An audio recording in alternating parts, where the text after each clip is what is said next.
To say that silver had a wild ride is somewhat of an understatement.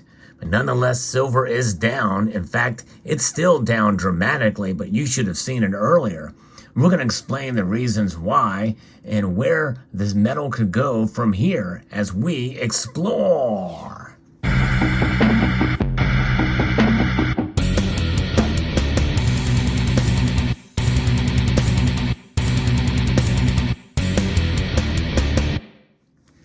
As I record this video, silver is down over 2%, down almost 50 cents to $23.52 an ounce, whereas earlier today, if you look at a chart over the past couple of hours, earlier in the morning, it started to fall steadily.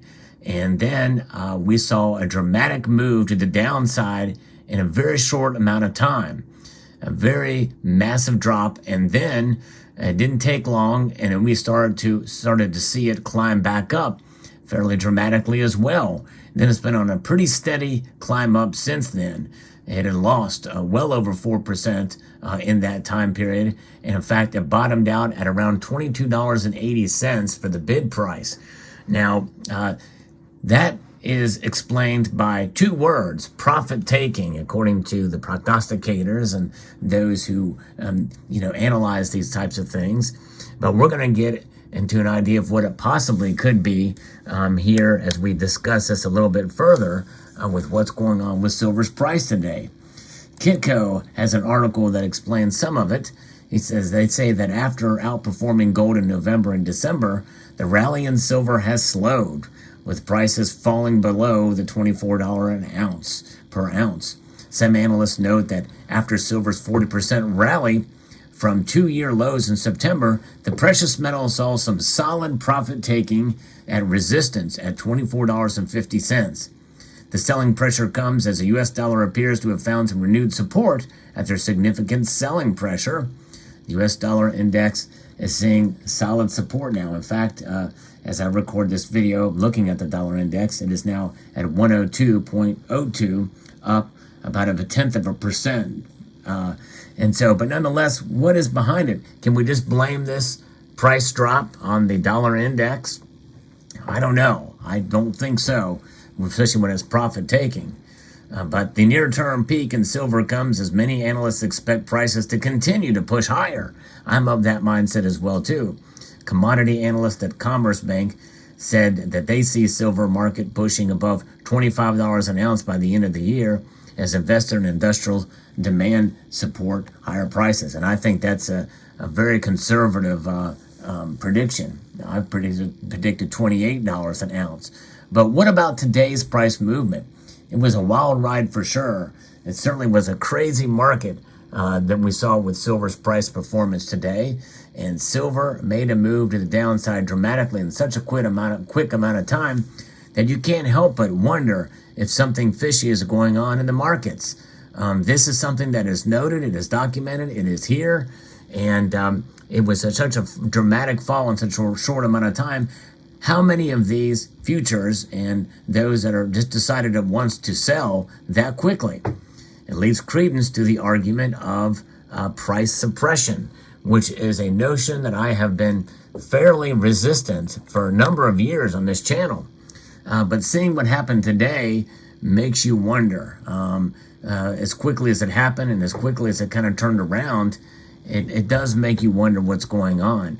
I want to keep very much an open mind when it comes to silver, but I also want to be very, very careful about just automatically just falling in line and just repeating some of the mantra that sometimes we hear in this space.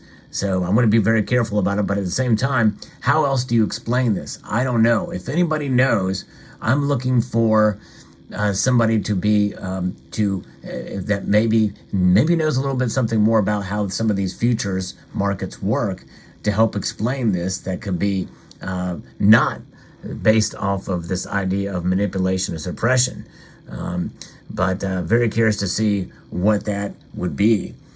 So here we go. This is where we're at today. Silver is resisting, though. It's resisting this, and it's coming back up. and it's recovered half of its losses here. And by the way, I think tells us something, because gold did go down a little bit earlier in the day as well too. But as I record this video, gold is actually up 0.25 percentage point. And so that's where that is. So the metals are seeing some of that push back up, and that very well could be some of the fear and driven market factors that we have been talking about for quite some time, including the Federal Reserve, inflation, and the like, and people realizing, hey, this is the place to be, is in silver and gold. Gold to silver ratio, though, because of today's activities, is now increased to 82.46. Industrial demand should continue to benefit from electrification of the vehicle fleet, 5G technology, and the government-driven rollout of green infrastructure such as photovoltaics. And that is another driver for people being bullish on silver. Physical investment demand should be buoyed by unabated fears of high inflation. Another factor as well that is likely people have snapped back into it and maybe bought on those dips as well too, especially in the paper silver space. For some analysts, however, weaker silver prices don't bode well for the overall market in the near term.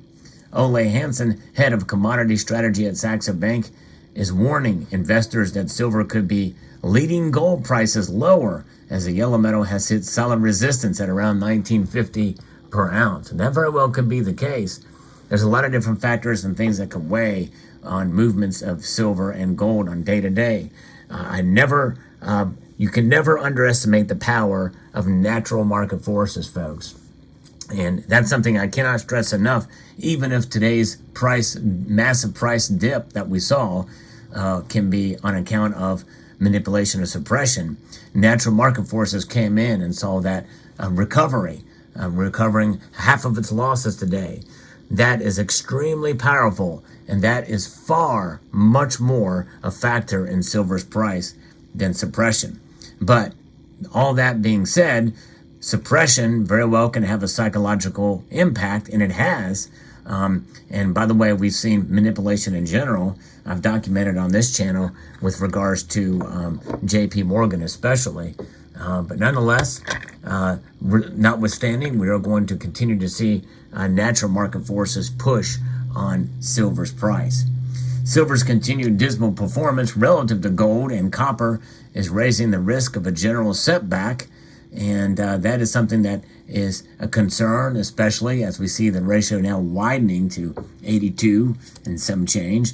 Analysts at the European precious metals firm Umicore also highlighted silver's disappointing performance compared to gold and copper. After outperforming gold in November and December, and it just now seems to be treading water. The lack of momentum in silver is also in sharp contrast to other industrial metals such as copper, which recently hit a 7-month high. Copper is definitely a metal to watch too in the commodity space. It's been pretty amazing. We're seeing more and more copper bullion options out there as well too. So there's where we are at with the metals and with silver now. It's pretty amazing indeed to see this kind of activity. In fact, looking at the overall chart, we're seeing now it's red, it's green, red, green, red. Gold is up, silver is down, platinum is up, palladium is down. It's an overall Christmas treat, I guess you would say. And then rhodium is just fixed. It hasn't moved in days. It's flat line there.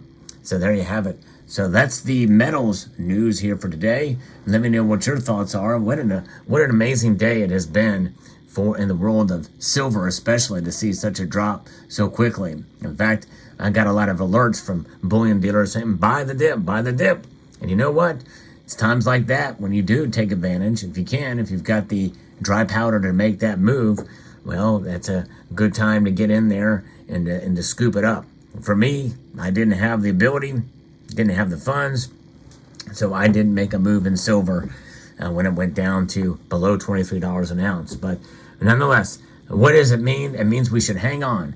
Those diamond hands are going to come in handy as we continue to assess the markets and where we are at.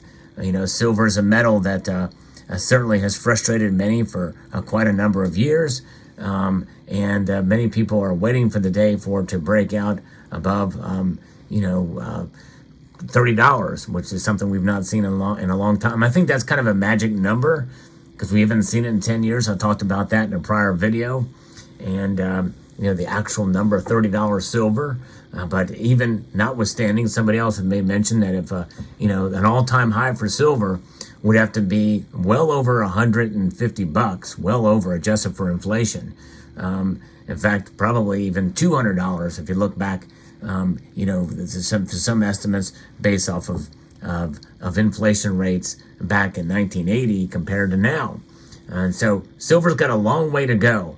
It's been a very resistant metal, and resistance is futile because sooner or later, depending on how you buy the metal, it's going to preserve your wealth.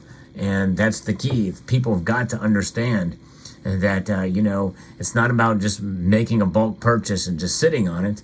As silver stacking, by definition, well, it's about buying a little bit at a time and then putting some on top of another, making another purchase and stacking up on top of another. That's what it's about. It's about stacking, and it's about holding, and it's about timing your buys. Whether or not you dollar cost average or you find other ways to accumulate the metal, you average out your costs, and then you can assess how you've done over the course of time. And why can you be confident in that? Because silver will never go to zero.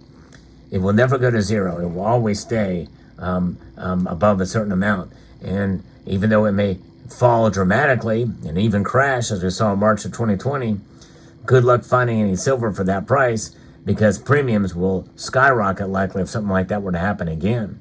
In fact, I've been very curious, for those of you who did take advantage of the dip, what the premiums were like when you made those purchases. So let me know what your thoughts are in the comment section below. I'd like to extend a multitude of gratitude to all of you for taking the time to watch, and to encourage you to please rate, share, comment, and subscribe.